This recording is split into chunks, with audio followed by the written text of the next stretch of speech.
Om Swastiastu. Perkenalkan, nama saya AKP Inyoman Merdekarianen selaku Kapolsek Sidemen. Dalam kesempatan ini saya akan membawakan materi tentang narkoba. Jadi diantaranya adalah pengertian dan contoh narkoba, kemudian yang kedua adalah faktor penyebab seseorang menjadi penyalahguna narkoba, kemudian yang ketiga adalah pola penyalahguna narkoba, kemudian yang keempat adalah ciri-ciri seseorang yang berpotensi sebagai penyalahguna narkoba, kemudian yang kelima adalah pencegahan bahaya narkoba, kemudian yang keenam adalah ketentuan pidana menurut Undang-Undang Nomor 35 Tahun 2009 tentang narkotika. Narkoba adalah bahan atau zat aktif yang mempengaruhi kondisi kejiwaan, psikologis seseorang, pikiran, perasaan, dan perilakunya, serta dapat menimbulkan ketergantungan secara fisik maupun secara psikologis. Narkoba itu adalah merupakan singkatan, yaitu singkatan dari narkotika, psikotropika, dan bahan aditif lainnya. Narkotika adalah zat atau obat yang berasal dari tanaman atau bukan tanaman, baik sintesis maupun semi sintesis, yang dapat menyebabkan penurunan atau perubahan kesadaran, hilangnya rasa, mengurangi sampai menghilangkan rasa nyeri, dan dapat menimbulkan ketergantungan.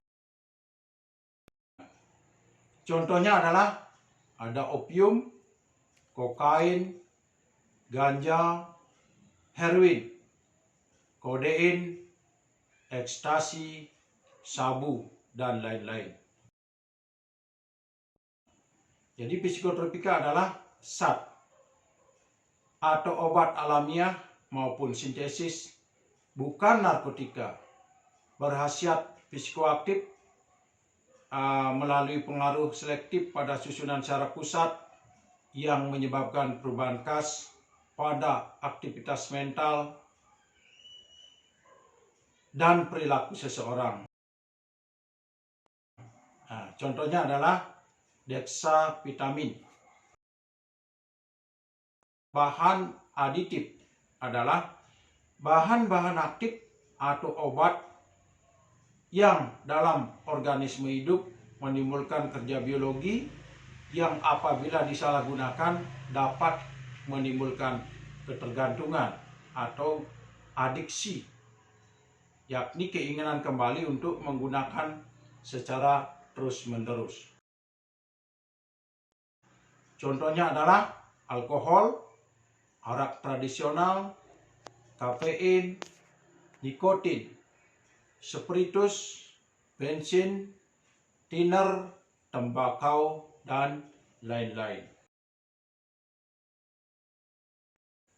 Yaitu ada tiga. Yang pertama adalah faktor individu, yaitu coba-coba, kemudian bersenang-senang, kemudian sebagai alat untuk menyelesaikan persoalan, kemudian mengikuti tren, kemudian agar diterima dalam satu grup, kemudian pengertian yang salah bahwa kalau sesekali tidak masalah.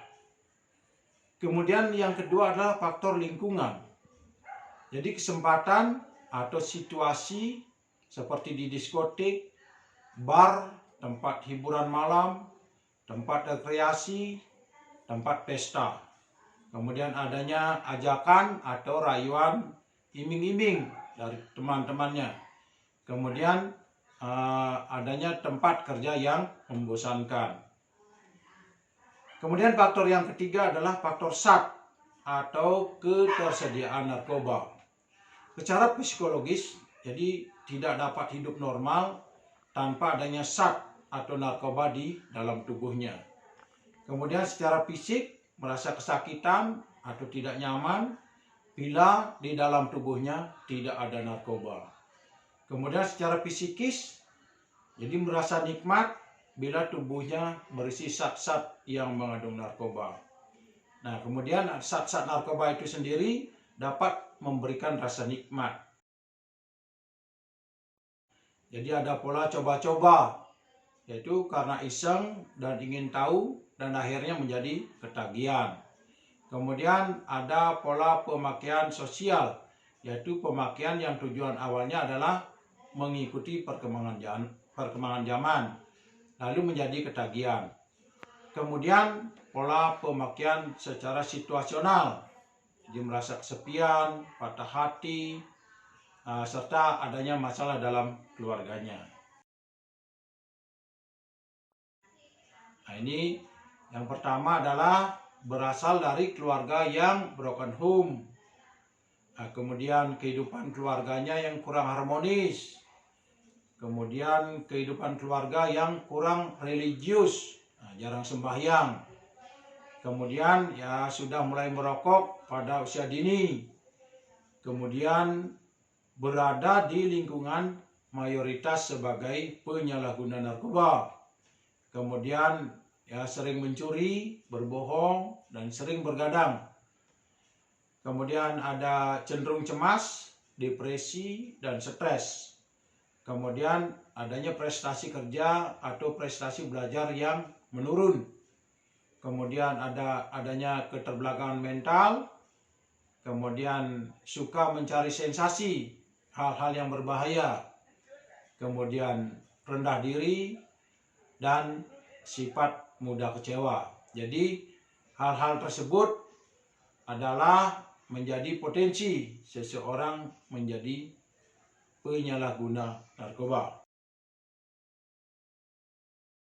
Jadi yang pertama adalah jangan sesekali mencoba dengan kadar berapapun. Jangan pernah mencoba dengan kadar berapapun.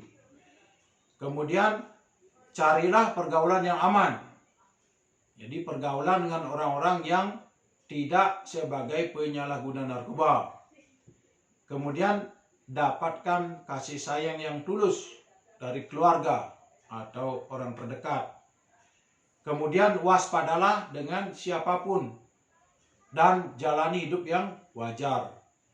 Kemudian rajin-rajin sembahyang, mendekatkan diri dengan Tuhan Yang Maha Esa. Kemudian tetap katakan tidak pada narkoba. Nah, kemudian isi waktu luang dengan kegiatan yang positif. Misalkan olahraga atau yang hobi menyanyi, silakan bernyanyi. Kalau yang hobi menari, silakan menari. Nah, ini kegiatan-kegiatan positif. Kemudian selalu terbuka dan berterus terang kepada orang tua apabila menghadapi suatu masalah. Ketentuan pidana menurut Undang-Undang Nomor 35 Tahun 2009 tentang narkotika. Jadi bagi para penyalahguna narkoba, yaitu baik pemakai maupun pengedar, ini ada ancamannya berupa ancaman pidana dan ancaman berupa denda. Nah, jadi sekian materi yang bisa saya sampaikan tentang narkoba ini. Semoga ada manfaatnya. Jadi kurang lebihnya saya mohon maaf. Saya tutup dengan Parama Santi. Om Santi Santi Santi Om.